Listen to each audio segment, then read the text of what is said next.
University Challenge, actors versus writers. Asking the questions, Jeremy Paxman. Hello, this is the second of 3 friendly matches between teams of familiar faces. We're delighted that despite being distinguished in their chosen field, they're nonetheless foolhardy enough to face the kind of questions we usually put to the UK's brainiest students. The glittering prize for tonight's winning team is that they have to play again in the final match of this short series against the 4 journalists from the news team who won last time. It was Sir Laurence Olivier who said that acting was not quite the occupation of an adult and added that it was a masochistic form of exhibitionism. Much the same could be said of appearing in this contest, I suppose. Let's see what the actors team make of their chances tonight.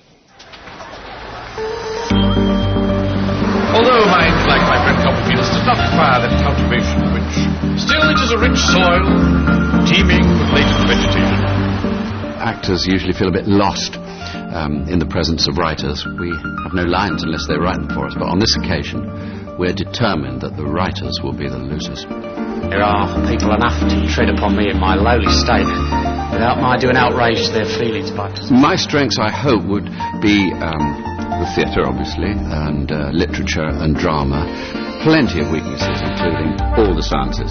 I would as soon have my head kicked in a Christminster tavern than take a... Well, Robert tells me he feels his weaknesses are physics, maths and chemistry, and his strengths are good on general knowledge, and he thinks he might be quite good on sport, as long as it's cricket. Our captain, Janet, feels that she has no strengths except to turn to other members of the team for their undoubted wisdom, but I think she's hiding her light under a bushel. What concern is he of yours? Sam West feels he's got quite a range of strengths: silent film, birds and astronomy.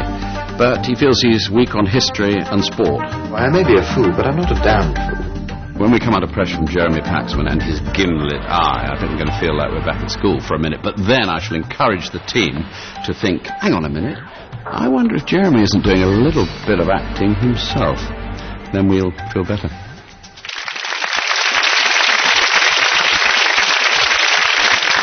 From the spoken word to the written, our 4 writers have between them produced novels, works for the theatre and the screen. If you've seen any decent television drama over the past quarter century, there's a good chance that someone on this team wrote it. As far as this contest goes, their profession has at least accustomed them to sitting behind a desk waiting for inspiration. So let's find out how they think they'll do tonight.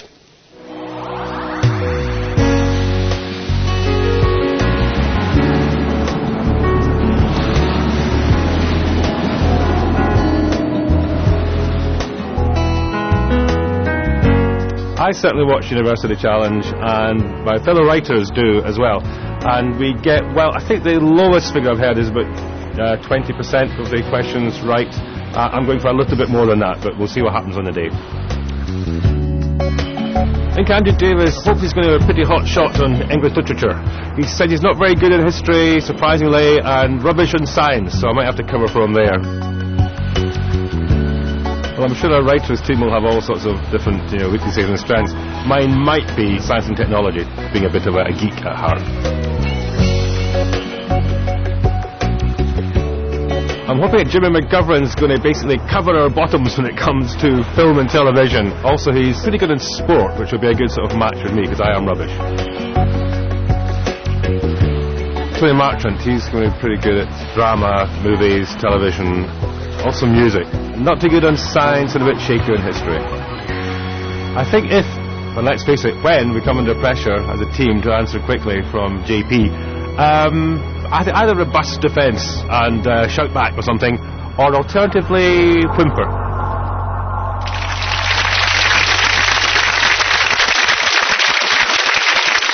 OK, I'll just remind you that starter questions are solo efforts worth 10 points. Bonuses are collective efforts. You can confer they're worth 15. There's a 5-point penalty if you interrupt a starter question incorrectly. Fingers on the buzzers. Here's your first starter for 10. Which poet wrote these lines? A thing of beauty is a joy forever. Its loveliness increases. It will never pass into nothingness. Writers Banks. Wordsworth? No. Actors, anyone want to buzz? Actors West. John Keats. It is Keats, yes. In Endymion. So you'll get the first set of bonuses. They're on a Scottish hero. A sword popularly believed to be that of which Scottish patriot, executed in 1305, is on permanent display close to the site of the Battle of Stirling Bridge? Who played Mel Gibson? No, that's the one, isn't it? It's him. William Wallace. Should we try Wallace? William Wallace. William Wallace. Yes. In 1297, Wallace was proclaimed Guardian of Scotland, but he resigned the post a year later and was succeeded by which nobleman who became King of Scotland? The Bruce. Was that the Bruce? Robert the Bruce? That was Robert the Bruce. Which king ordered Wallace's execution, having been on the throne throughout his struggle to free Scotland from the English? What do we think about that? 1400s. No, 1300s. Oh, God. No, we don't know. James. No. Early James. An early James. Wasn't an English king called James until the 17th century? No, he said an early James. Yes, the earliest James in England was in 1603. Was the Scottish version of James. Yeah, but I said it was an English king. Jimmy. Yeah. Right, no, it was Edward I. Right, 10 points for this starter question. What's being described? Alphabetically, it begins with Bud Abbott and ends with Adolf Zukor. Chronologically, it begins with Joanne Woodward and runs up to Holly Hunter, Matthew Broderick, Judge Judy and beyond. Geographically... Writer's Merchant. 6 Degrees of Kevin Bacon. No, I'm afraid not. You lose 5 points. Judge Judy and beyond. Geographically, it runs from north to south on Vine Street and east to west from Gower Street to Labourate... Actors Powell. Sunset Boulevard. No, it's the Hollywood Walk of Fame. 10 points for this. The name of what liquid originated in an Arabic term referring to powdered antimony used as eye makeup and now means a colourless, volatile, flammable constituent of many drinks, which is also used as an industrial solvent and as a fuel? No idea. Writer's McGovern. Acetone. Anyone to buzz from the actors? Actors West. Alcohol. Alcohol's right, yes. Right, your bonuses are on cinema. Quote, it's not that they don't make them like they used to, it's that they can't. What postmodern audience is going to sit throughout a film about undying passion that relies only on the paltry resource of words? These words, by Lucy Mangan in The Guardian, refer to the 1939 film version of which 19th century novel? Can't have been Gone with the Wind. 19th century. It's 20th century. That's 20th century. Yeah. So it's got to be something like Wuthering Heights. Yeah. Let's have an answer. Wuthering Heights. Correct. Of which actor in the same film does Lucy Mangan say, beside him, all other men look like failed factory models? His Heathcliff makes Mr. Darcy look like Keith Chegwin. Lawrence Olivier. Correct. So raven-haired and porcelain-skinned that she makes Sophie Ellis-Bextor look like a smallpox victim, to which actress who took the part of Cathy in the same film is Mangan referring? Ooh. Is that an old version? Maureen. No. Yes. Quickly. Swanson. No. Joan Fontaine. No. Joan Fontaine. No, it's Merle Oberon. 10 points for this. Alfonso, who became Pope Callistus III, and Rodrigo, who became Pope Alexander VI, were members of which family originally? Actors Powell. The Borgia family. The Borgia family is right.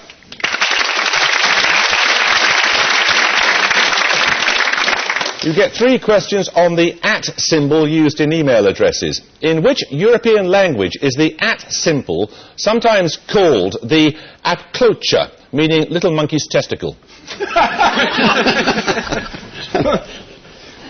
Mexican? European language, apclocha, do you think it's... Romanian. Dutch? No, it's not Dutch. Monkey's testicle. German, no. Somewhere witty. How many languages do you know little monkey's testicle in? I'll tell you, it's Dutch. In which landlocked European country is it Zavinac, meaning pickled herring? Switzerland. Norway. No, that's landlocked. We think Switzerland. No, it's the Czech Republic. And in which country is the @ sign called Kyochila, meaning snail? Oh, that's like the word for, yeah. That's a Latin language. Come on. Italy. Correct. Right, we're going to take a picture round now. For your picture starter, I want you simply to tell me the name of this residence.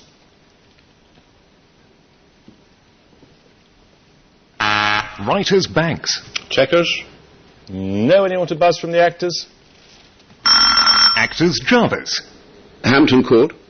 No, it is Sandringham House in Norfolk, so we'll take the picture bonuses in a moment or two. Fingers on the buzzers, 10 points for this. Gentlemen, you can't fight in here. This is the War Room. Words from which film starring people? Writer's Banks. Dr. Strangelove or Hoyland to stop worrying and love the bomb. That's it. You got it. Well done. Right, so you got the picture bonuses. There are 3 more residences associated with the British royal family. 5 points if you can give me the name of the residence and its principal occupant. Firstly.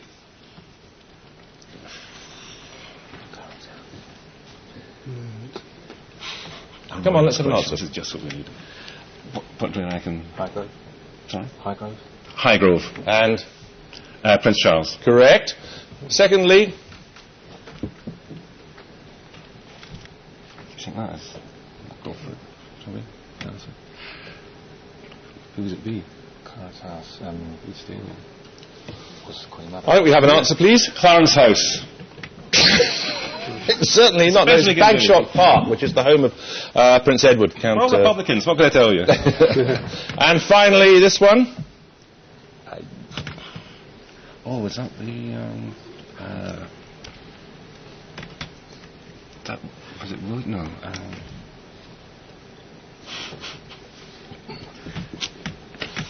I'll tell you, it's Gatcombe Park, which is the principal residence of Princess Anne. Right, 10 points for this. In May 2005, a save by Jerzy Dudek from AC Milan player Andrei Shevchenko of the last kick of a penalty shootout resulted in which club winning the European... Writers McGovern. Liverpool Football Club. Thank God I got that.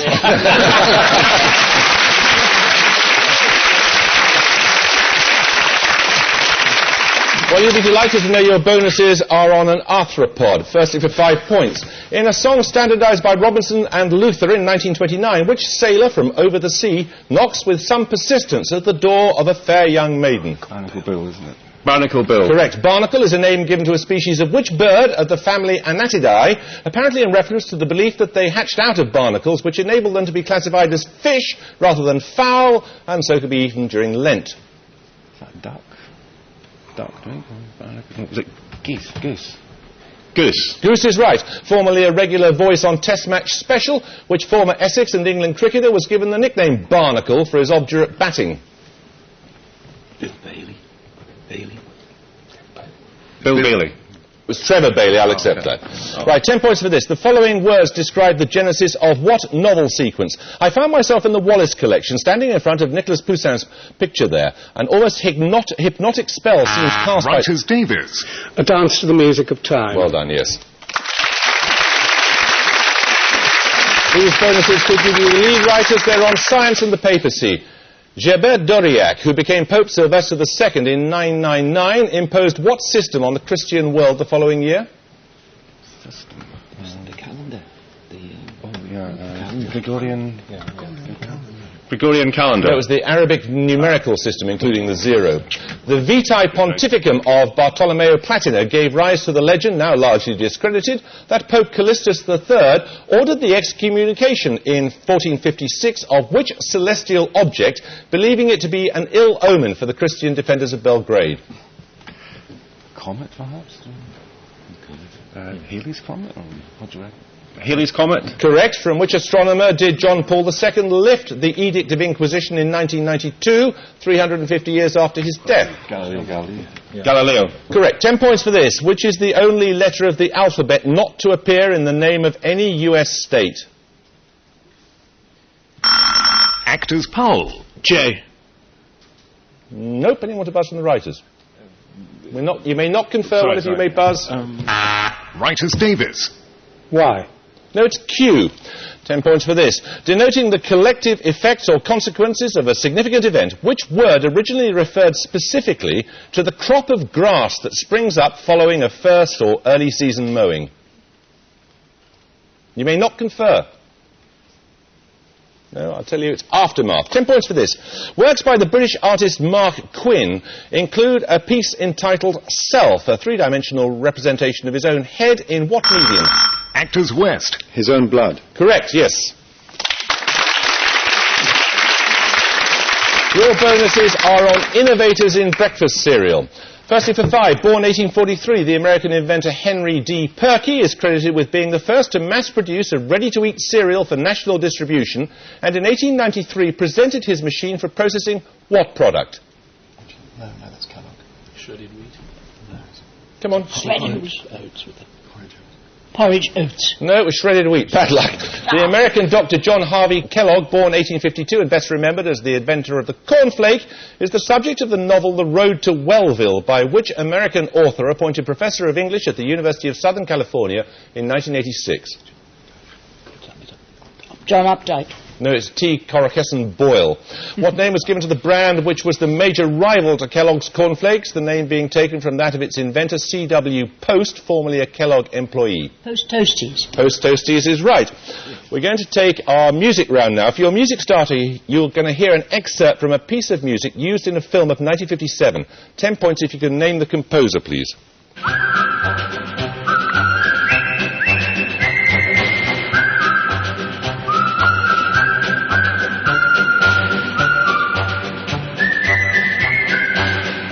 You may not confirm.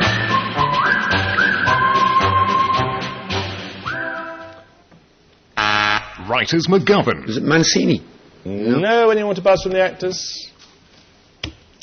No, I'll tell you, it was written by Sir Malcolm Arnold. We're going to take the music bonuses in a moment or two. 10 points for this. Introduced in Britain in the early 20th century, the white notation is a means of classifying steam locomotives. On what basis? Actors West. The number of bogies. The wheel formation. Yeah, I'll accept. There's wheel arrangement, technically, yeah. OK, so you get the music bonuses. 3 dance pieces composed by Sir Malcolm Arnold. In each case, I want you to tell me which country of the British Isles inspired the work. Here's the first.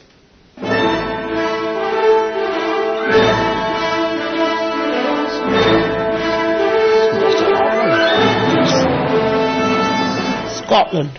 Scotland is right. 4 Scottish dances. Here's the second.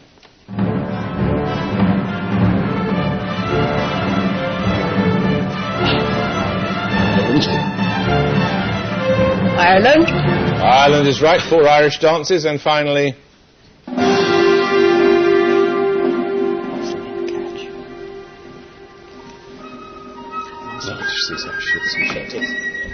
It's England. It is England, yes. 10 points for this. According to legend, the leaf of the aspen tree is said to tremble from horror and shame because its wood was used to make what? Actors West. No, the cross. All right, I'll accept that. But was... next time you buzz, you must answer straight away. OK, Christ's cross is correct. Your bonuses are on mythology. Which of the satellites of Jupiter is named after the mythical daughter of Inachus, who was magically transformed into a white heifer? Anybody know what the satellites are? Io. Is it Io? Io? Yes, it was Io. Io appears as a character in which tragedy attributed to Aeschylus about the punishment of the Titan who gave fire to mankind? Prometheus. But no. Come on. I need an answer. Prometheus, right? It's just Prometheus. Prometheus. It's Prometheus Bound. Which major strait was given a name meaning Oxford because Io was said to have swum across it during her travels? The Hellespont? No, it's the Bosphorus. 10 points for this starter question. What common name is given to the planktonic marine member of the class Scyphosa, genera of which include football, sea wasps and Cassiopeia, and which typically have their mouths on the underside of their translucent bodies, have 4... Actors West. I'm sorry. I'm sorry, if you buzz, you must answer. I thought it was sea urchins. I'm going to have to fine you 5 points. Typically have their mouths on the underside of their translucent bodies, have 4 horseshoe-shaped sex organs, and bodies that are 95% water. One of you may buzz. Writers Banks. Jellyfish. Jellyfish is correct. Your bonuses are linked by a name. Which city in the hills of the Cerro del Mar is sometimes called the locomotive that pulls the rest of Brazil? Sao Paulo or Rio? Sao Paulo. Correct. What name, referring to the North Italian city where he was born in 1528, was used by the Mannerist artist Paolo Cagliari? His works include the Adoration of the Kings in London's National Gallery and the decoration of the Church of San Sebastiano in Venice where he was buried.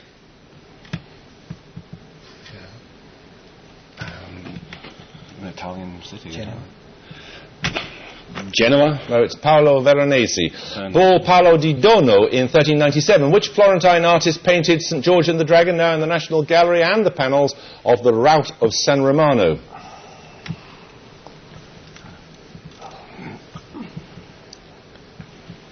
Let's have an answer. I think we're stumped, frankly. That was Paolo Uccello. 10 points for this. The words month, orange, pint, purple, silver and wasp are often cited as sharing what unusual... Writer's banks. There's no rhyme for them. Absolutely right. No rhyme for any of them. Unless you've found one, have you? No, you've not as such. You've not managed to find one, no. OK, so you get a set of bonuses on unusual words writers. Known by some word lovers as isograms, words such as uncopyrightable and dermatoglyphics are among the longest to share what singular feature? There's no repetition of the letter, is that right? None of the letters are repeated. Uncopyrighted. There's no repetition of any letter in That's correct. No letter appears more than once. Denoting a large evergreen native to California, what word is said to be the shortest common word to contain all 5 vowel letters? Sequoia? Sequoia, isn't it? Yes. Sequoia. Well done. Indicating someone who keeps accounts for a trader, what word is unusual in having 3 consecutive pairs of double letters?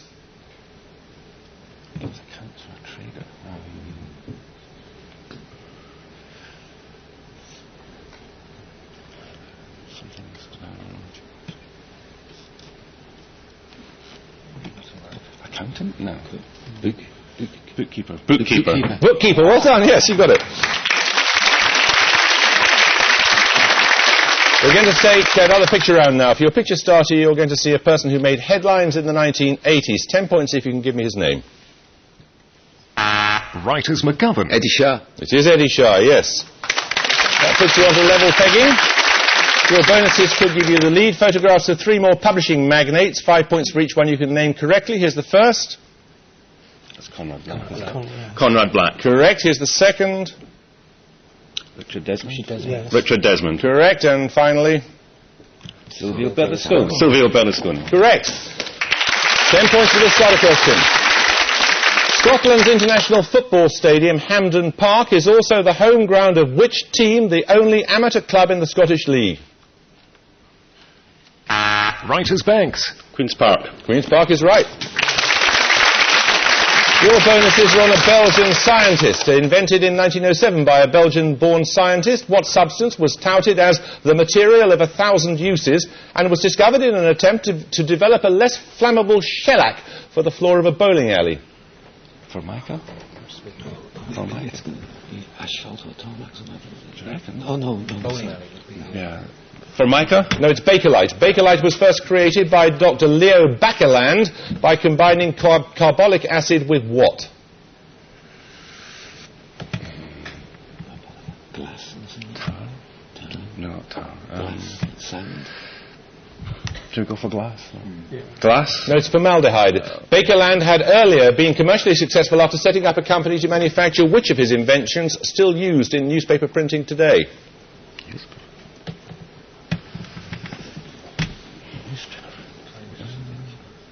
Still used. Let's have an answer. Web offset printing. No, it's Velox. 10 points for this, about 4.5 minutes to go. Which name has traditionally been applied to a rustic beauty in pastoral poetry and is also that of a plant native to South Africa with large funnel-shaped flowers, also known as a belladonna lily? Buzz if you want to answer. Actors Suzman. Aaron. No, anyone want to buzz from the writers? No, it's an amaryllis. 10 points for this. What 5-letter name is shared by a market town in Somerset, said to take its name from the Saxon king Cerdic, and a type of cultivated beet with crinkly green leaves and celery-like stalks? Its varieties including ruby and Swiss. Writers Davis. Chard. Chard is right, yes. Your bonuses are on fragrance. Firstly, for 5, noted for its richly scented flowers, which shrub shares its name with that of a dryad turned into a laurel bush to save her from the amorous pursuit of Apollo? Hebe. No, it's Daphne. Known to Shakespeare as woodbine, what is the common name of climbing shrubs of the genus Lonicera with fragrant pink or yellow flowers? Pink or yellow flowers? Nasturtiums? Nasturtiums. No, it's honeysuckle. Morley is the Chinese name for which shrub whose flowers are used in a variety of tea? Orange. Come on. No idea? No. It's jasmine. 10 points for this starter question, about 2.5 minutes to go. The bluestone horseshoe, sarsen trilithons, Aubrey holes and the slaughter stone are elements of which structure? Writers Davis. Stonehenge? Stonehenge is right. Your bonuses are on marriage writers. Quote, no man should marry until he has studied anatomy and dissected at least one woman. This is an aphorism from the 1829 work, The Physiology of Marriage, by which major French novelist?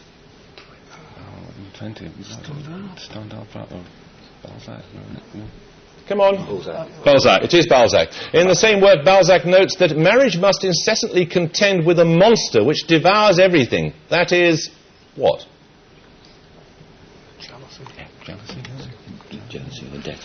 Jealousy. No, it's familiarity. Balzac also observes that a woman deprived of her free will can never have the credit of making what?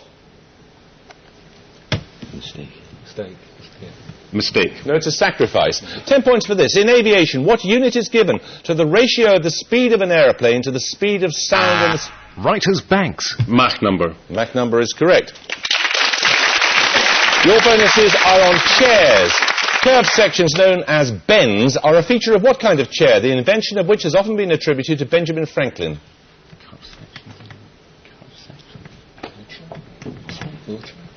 Wheelchair. What could be?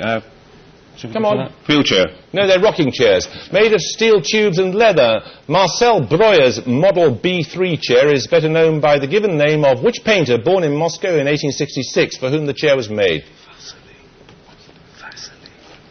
Nominate Davis. Vasily. That's correct. What city in Spain gives its name to the cantilevered steel chairs designed by Mies van der Rohe for the German pavilion at the 1929 International Exposition? Barcelona. Correct. 10 points for this starter question. What two words link a phantom ship haunting the waters around the Cape of Good Hope, a high-performance class of racing dinghy, and an ironic name for the footballer Dennis Bergkamp? Writers Davis. Dutchman? Specifically... Flying Dutchman. Flying Dutchman is correct, yes. Here are your bonuses. They're on nannies. Little Girl and At the Dawn, the actors have 105, the writers have 185.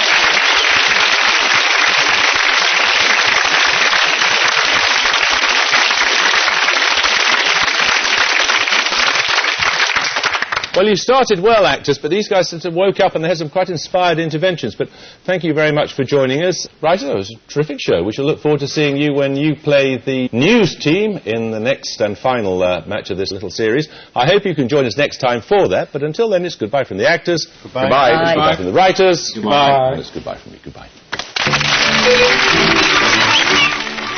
And you can see that final tussle tomorrow here on BBC 2 at 8:30. Well, stay with us tonight to celebrate a legend, the man who took football from the back pages to headline news, the extraordinary George Best.